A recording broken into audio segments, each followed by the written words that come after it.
আসসালামু আলাইকুম ওরহমতুল্লাহি ওবারাকাতু। আজকে খুব কিছু ইম্পর্টেন্ট কথা বলার জন্য আপনাদের সামনে আসলাম। আমার কথাগুলো মনোযোগ দিয়ে শুনবেন। আপনি যতটুকু সময় পান বা যতটুকু সময় আপনার বাঁচে ততটুকু সময় ফ্যামিলিকে দেন।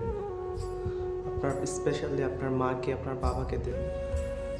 দেখেন, বাবা মা এমন একটা জিনিস, দুনিয়াতে থাকতে কদর করতে শিখুন।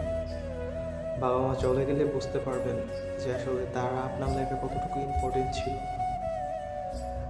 একটা ছেলে, একটা মেয়ে, বিশ্বাস করেন ভাই, তার পৃথিবীতে মা ছাড়া, বাবা ছাড়া কেউ আপন না।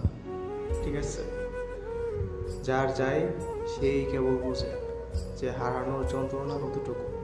সো স্পেশালি সব বাবা মার জন্য দোয়া করি, তারা যেন সকলেই ভালো থাকে। আর যাদের বাবা মা আছে তারা থাকাকালীন বাবা মাকে কদর করুন, যতটুকু সময় পান ফ্যামিলিকে দেওয়ার চেষ্টা করেন, বাবা মাকে দেওয়ার চেষ্টা করেন। সো আমার ভিডিওটা ভালো লাগলে শেয়ার করে দিবেন। আশা করি অন্যজনের দেখো সেটা উপকারে আসবে ইনশাআল্লাহ।